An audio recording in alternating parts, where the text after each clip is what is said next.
The news that Kevin Durant is heating up and Miami's interest in acquiring KD is definitely a factor. How does the Heat stack up against other potential destinations? We'll break down the latest rumors and more on today's episode of Locked On Heat.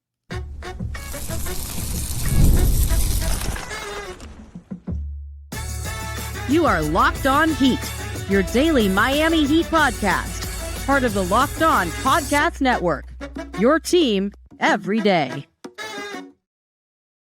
All right, welcome to Locked On Heat, your daily podcast on the Miami Heat, whether you're tuning in on YouTube or on your favorite podcast app. Thanks for making Locked On Heat your first listen every day. I'm Wes Goldberg here with David Ramil. Both of us are credentialed Heat media members who cover this team every day. For daily content on the Heat, click that subscribe button on YouTube. Make sure you are following us on your podcast app. Today's episode is brought to you by Gametime. Download the Gametime app, create an account, use the code LOCKEDONNBA for $20 off your first purchase. Have a big show for you today, a jam-packed show for you today. We have a list of preferred destinations, David. ESPN is reporting that the Suns are working with Kevin Durant to find a trade, and that the early suitors include the Rockets, Spurs, Timberwolves, Knicks, and our Miami Heat. We'll talk about what the Heat's trade package could look like and what they might need from Kevin Durant to make it happen here in a second, but we should start I think at least with a look at the other teams and what it is that they could potentially offer, because that'll give us a good baseline in terms of where Miami comes in and how their trade package kind of stacks up to them. So when you see this list, Miami, Minnesota, San Antonio, Houston, New York, potentially, and we're already getting some other reports from the New York Post that maybe the Knicks aren't involved, but let's just throw the New York Knicks in there just for the sake of argument. When you see that list, how do you like the Heat's chances? I feel like it's kind of fair. I think they could make a competitive offer. In years past, it felt like they were really more or less desperate for something to really have to break right. I mean, the Lillard trade in particular comes to mind. Like they just did not have the kind of assets that could compete favorably against other teams. And while I think some of the teams on that list definitely have more to offer than Miami, at least Miami's offer isn't as glaringly bad as it has been in years past. We talked with Keith Smith yesterday, and he talked about how after the Jimmy Butler trade, Miami's actually in a better position to pull off a trade like this because they have more resources, other kind of salaries, and obviously now they have 3 first-round picks that they can move, including the 20th pick in the draft later this month. So, look, let's jump right into this. The Spurs and the Rockets can easily beat Miami's best offer. We know this. My biggest question with them, and we can get into what those trade packages could look like, right? The Spurs, it would be Keldon Johnson and Harrison Barnes for salary, and then some sort of combination of young players, right? They've got Jeremy Sohan, Malachi Branham, a couple of other guys on that roster. They would not, I don't think, it would be crazy if they made the number 2 pick available for Durant. I don't even think they would trade Stephon Castle. Maybe they could be negotiated into giving up Devin Vassell. Maybe, but I'm not really seeing that in any of the sort of the fake trade ideas that have been out there. Right. And then they have like 1 billion picks, right? So they can give Phoenix all the picks that they need to basically reload, and then some decent young players, role players, etc. The Rockets, it sounds like any deal from Houston would have to involve Jalen Green, and then it's an assortment of players, salary, picks. And, of course, they're holding on to a lot of those Phoenix picks, right? They have all those Phoenix picks that they got from Brooklyn in the trade that they made last summer. And so I think the Suns would very much like to have their picks back if they were going to move on from Kevin Durant. The big question with San Antonio and from Houston is, do they even want Kevin Durant, right? I haven't heard any reporting that links the Rockets to Durant in terms of a heavy pursuit. Maybe if the cost was really low, they'd be like, yeah, I get it. Here's Jalen Green and a couple of firsts and some salary filler, but I don't know that they're going to put their best stuff on the table. It feels like they're maybe chasing something bigger. So if they don't put their best stuff on the table, well, that's good for Miami in a potential Durant pursuit. And then the San Antonio thing is interesting too. And you asked me about this the other day about that report. And there's been a lot of reporting now lately that, maybe San Antonio is a realistic destination for Kevin Durant. I just don't know how much of that is smoke or real at this point. Yeah. Seems like they'd be operating a different timeline. I mean, having Chris Paul on the roster is one thing, but that was mostly and he's a free agent. Yeah. I Yeah, it's tough to envision San Antonio being the right suitor, although I think they're clearly the front runners in terms of asset allocation or whatever. They have the Mhm. most resources, I think, in terms of all the other teams there. Houston, I mean, is Jalen Green as the centerpiece of that trade? Is that something that's of interest to Phoenix? I mean, especially when you already have Devin Booker on the roster. I mean, that would kind of relegate Green to what I've long said has been his natural Here we pit go. the sixth man.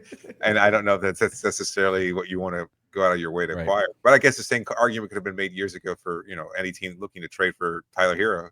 Mhm. At that point in time, that was his perceived ceiling, was that he was going to be just a six man, and a good one at that. So there's a lot of different permutations there. Again, Miami, I think they have a pretty good place in terms of where all these teams rank. So it's not as dismal as it might have been in years past. Do you want to get into the specifics of what Miami might be willing to offer or anything like Well, that? before we get to that, I want to talk about the New York and Minnesota offers because I think those are the more interesting ones, right? Like the Spurs and the Rockets are sitting Yeah. there in terms of we kind of have all this stuff, but we're not sure we want to use all this stuff on KD. 37-year-old Durant, is he right for a Wembanyama Spurs team? Is he right for a really young Houston Rockets? I think the Rockets are still waiting for Devin Booker.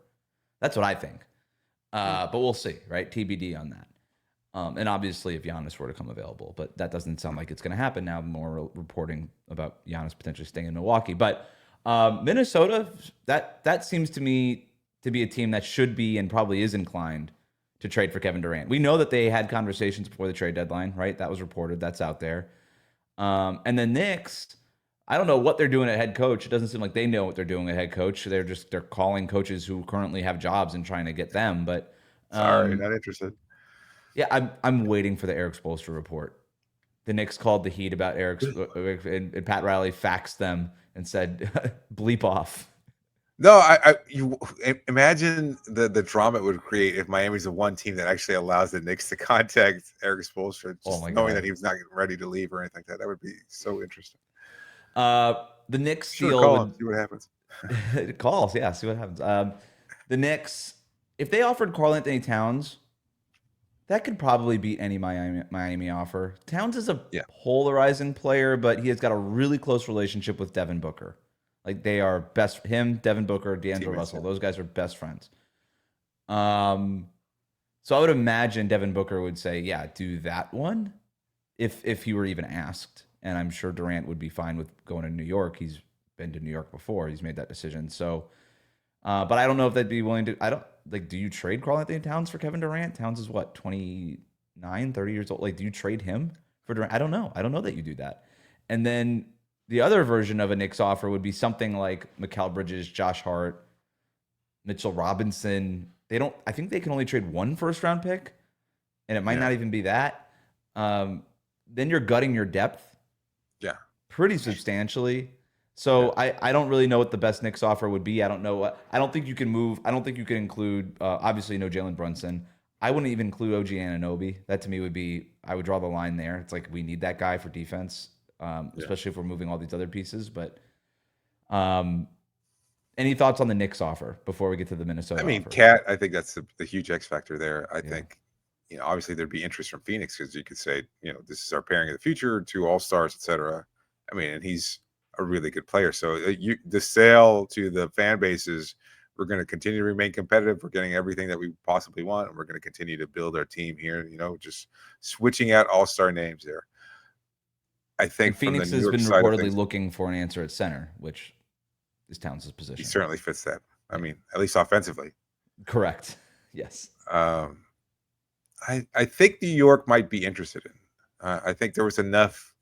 You said polarizing, and I think maybe this is might be the fan perspective. I can't speak to the front office's view, but maybe Tibbs' commitment to Karl Anthony Towns might have been a factor in his dismissal. I'm not sure if it was or not. We haven't really gotten any kind of reporting or clarification on that, but I think that time might be done. As good as Towns is, I think if they're interested in finding a player, or if they can find a player that's significantly better or even comparable, and I think KD still fits that bill, they'd be willing to move on from Towns despite the age difference or anything like that, just because I think Towns' deficiencies defensively were a pretty glaring problem during their playoff run.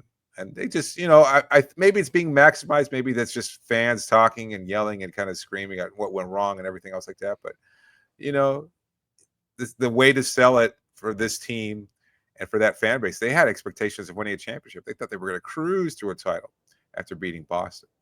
And they obviously did not meet those expectations. And so that being the case, at least you can sell, well, we got KD, maybe a couple of years later than we thought we were getting him, but we got him. And now he's going to be able to bring that championship mentality to this roster. And so I could see the appeal for New York there.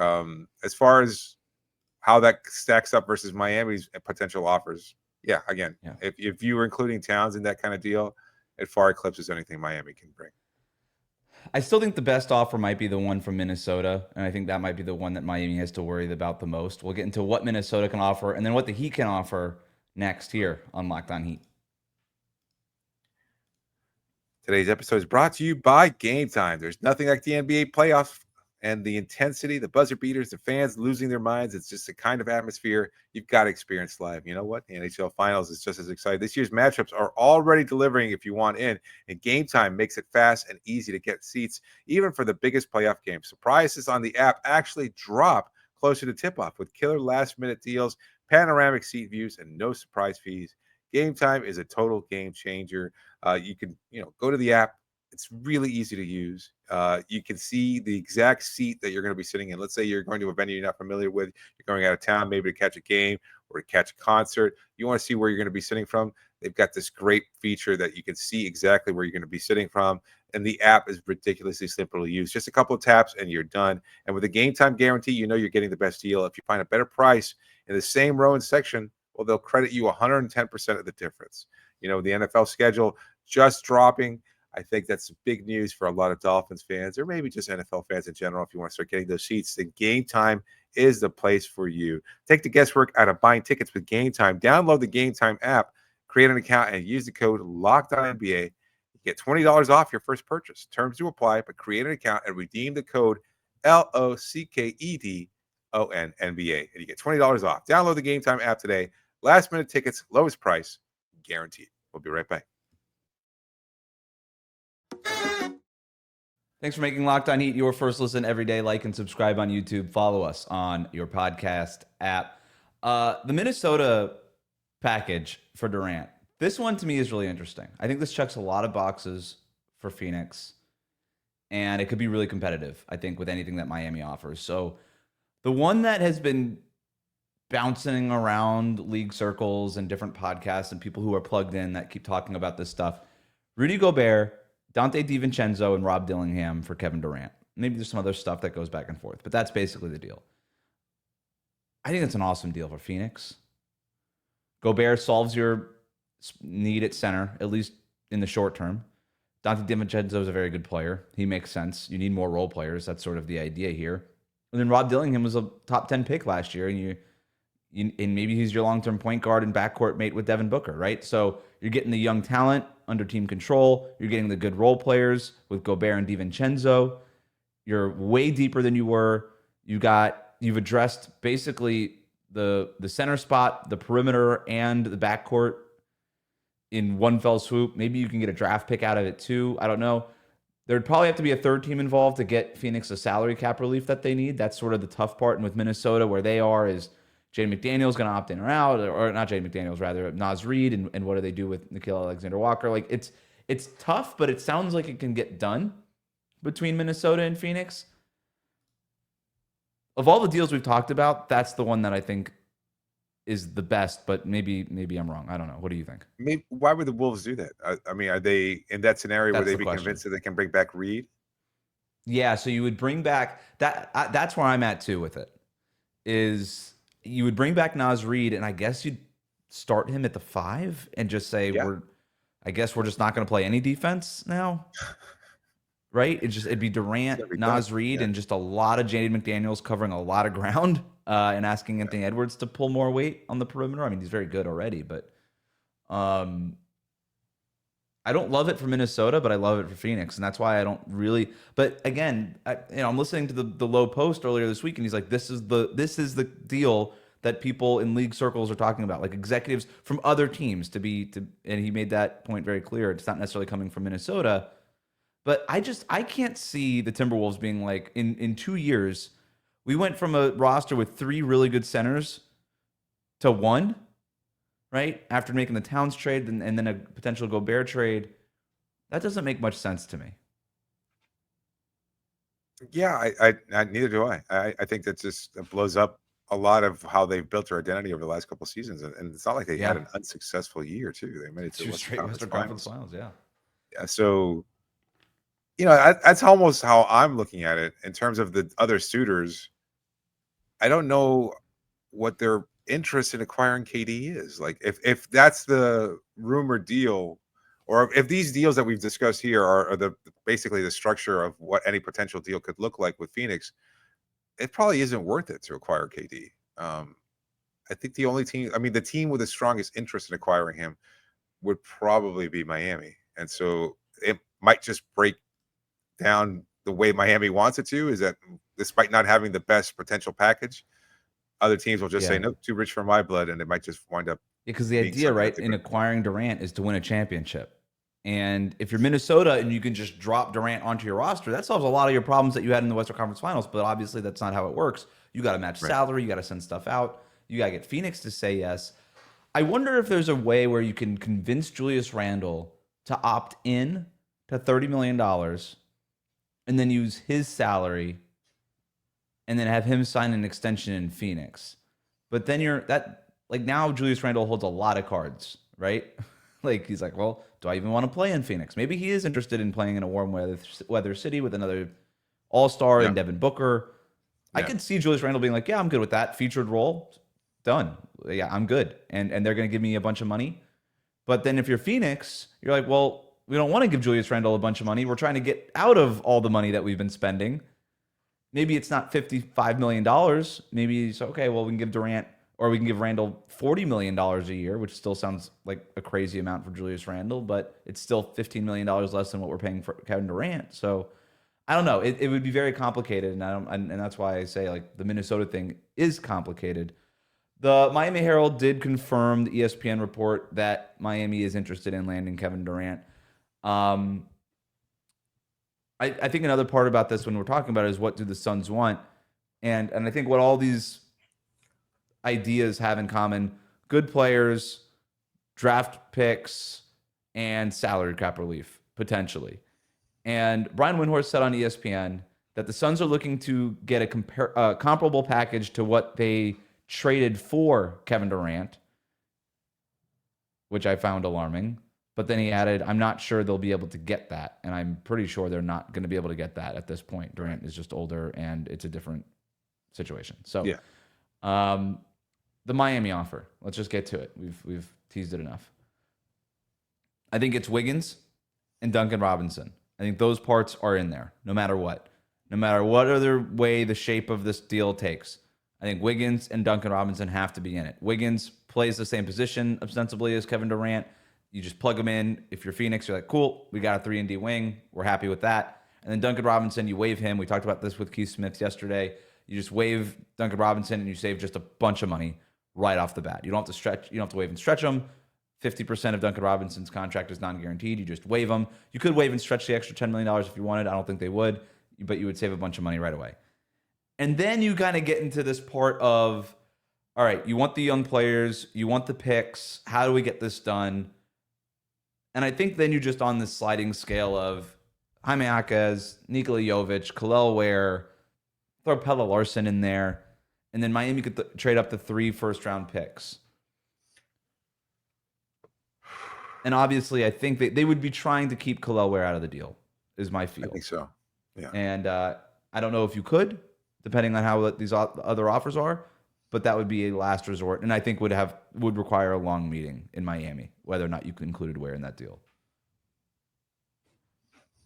It sounds like the basis for it. I mean, it sounds like a lot. I mean, when you put it out there, and I know that's, some of those pieces won't be, some of those players won't be being moved, and that it would hinge on Ware's future. I think that's probably the big factor. Like, I think you can feel comfortable from the Heat front office perspective that you've seen enough of the other players where you can accurately say that while we expect that they're going to make a leap, we wouldn't be too aggrieved to part with them before they've made that leap. With Ware, I think there's still enough potential there, and he brings a clear added value. He's a 7-footer, and that's very rare. And not only that, but a legit shot blocking presence that can stretch the floor and has shown that adaptability, and also allows Bam to slide down to his more natural position of power forward. So I think absolutely would prefer. Ware part. So yeah, I'm sorry, but like the Ware part, I put it out there on Twitter, and I've gotten responses about like, hey, if the Suns can get Kel'el Ware, they call that into the league office right away. All of the pieces that I talked about, other than some of the draft picks that could potentially get included from San Antonio and Houston, but from all the individual pieces and players, you can make an argument that Kel'el Ware from Minnesota, San Antonio, Houston, New York, all of it, you can make a real case that Kel'el Ware is the most valuable individual piece that we've even talked about so far on the show. Given that he's so young, showed great promise as a rookie, the position that he plays, and he's under team control and cheap, and is kind of a plug-and-play starter. There's still, we've talked about his defensive deficiencies. He needs to get stronger, better rebounder, all these things, but there's no doubt that his ceiling is really high. Yeah. You could argue that that's the best individual piece. And again, if I'm Miami, I'm not doing it, right? So what we know about the Heat is that they did have a conversation with the Suns before the trade deadline. And it was very similar to the deal that we were talking. Well, I'm sorry, it wasn't similar to the deal because it included Jimmy Butler. So it would have been Jimmy Butler, a couple other things, and we're not really sure what those other things were. I'm not sure it ever really got to the point. I just think that the two sides were so far apart that I don't know it ever got to the point of like, here's our offer, X, Y, Z, 1, 2, 3. Here's the stuff we're offering you. Because I think those conversations were so far apart from the beginning that it was like Phoenix was asking for everything, and Miami was like, we're not giving you everything, and unless you're willing to budge, we're not doing it. And Phoenix was like, we're not willing to budge, and I'm like, all right, cool, talk to you in the summer. But I think that package is really competitive. I think it's really competitive with some of the other things that we're talking about here. We got to take a break, and we're going to take a look at what the Heat can offer, or not just what the Heat can offer, but the cards that Kevin Durant holds in this whole thing. He might be able to really swing this thing for Miami if he wants to. We'll talk about that next here on Locked On Heat. Today's episode is brought to you by WayFair. There's nothing like stepping into your own outdoor space and feeling like you've escaped to a personal oasis. If you're wanting to upgrade your patio this season, WayFair has made it so easy to turn it into a space that feels like yours, comfortable, stylish, and ready for summer.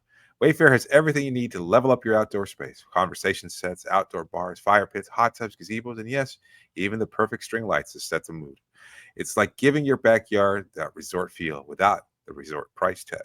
When you're looking to upgrade something like I was recently, you just pick up a new outdoor dining set, maybe get some modern lounge chairs. Well, guess what?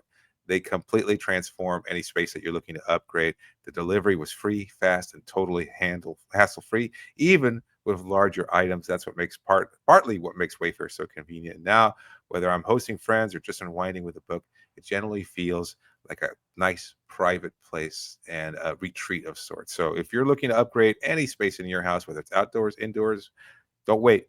Make your outdoor space your dream oasis today with WayFair and enjoy it all summer long. Head to wayfair.com right now to shop a huge outdoor selection. That's WayFair, WayFair.com. WayFair.com. Every style, every home. We'll be right back. So I want to read to you straight from the ESPN report here because I find the language in the report very interesting.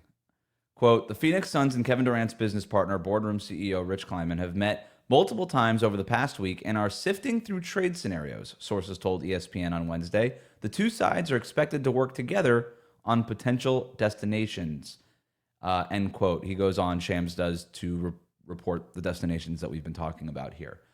What stands out to you about the way that that's phrased? It's just the idea of Kleiman and KD working together with the Suns front office, the collaborative effort there. I mean, we saw what happened with Jimmy Butler locally and how uncollaborative that was. And so just the fact that this is such a departure from that is really partly what stands out, that they're trying to gauge and sift through all these multiple offers and trying to find the one that's the best deal, I guess, for all parties involved. That is the interesting part to me also, right? If this is as collaborative as it sounds, where, again, based on the language here, it sounds like Kevin Durant and Rich Kleiman, his representation here, and I'm not sure why we always have to include the fact that he's the boardroom CEO, because nobody knows what boardroom is. But the fact, it sounds like they're looking at the trade proposals, right? That I know that they're sifting through trade scenarios. So is the scenario simply you might get traded to Miami?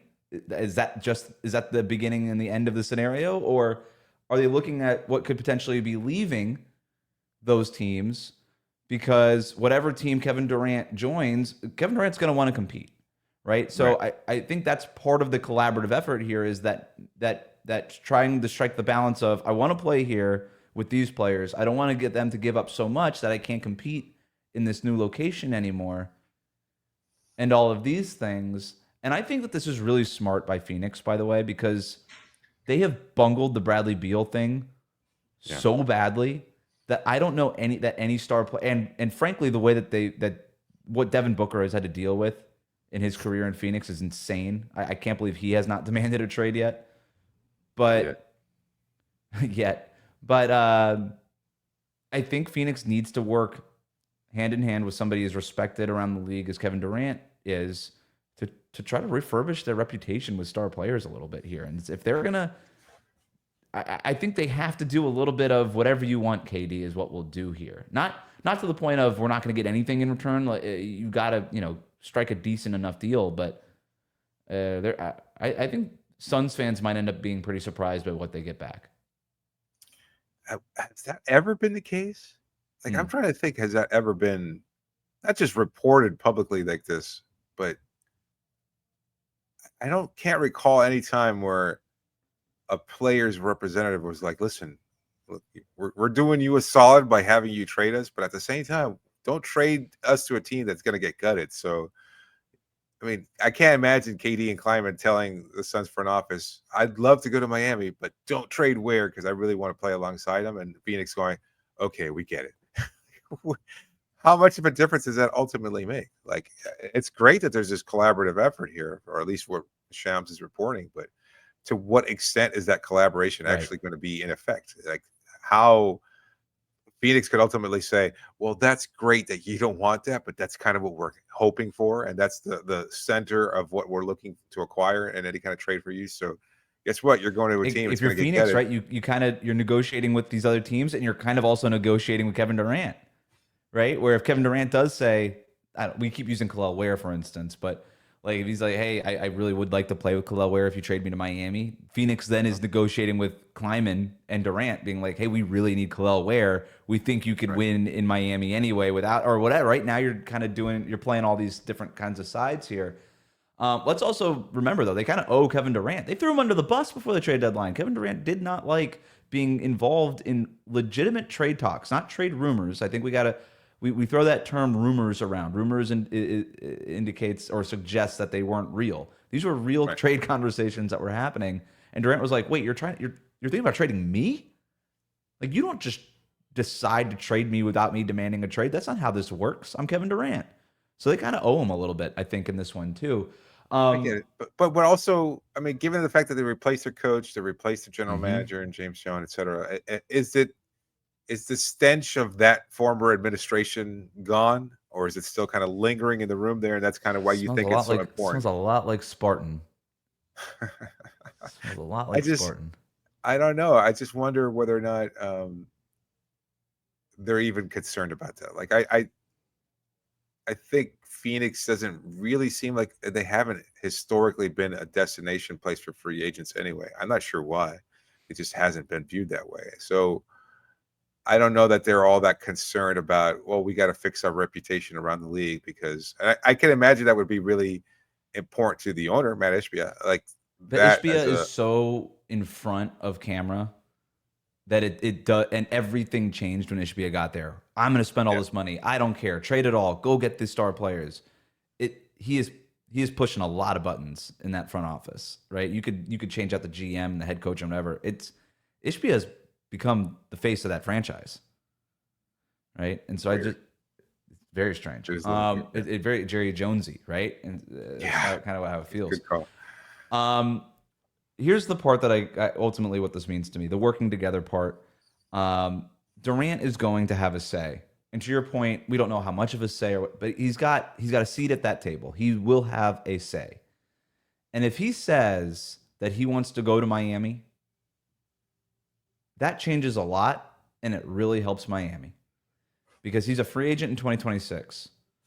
And if he tells X team, hey, you could trade for me, but I'm not going to sign an extension, all of a sudden that team does not want to trade as much long-term stuff for Kevin Durant. Yeah.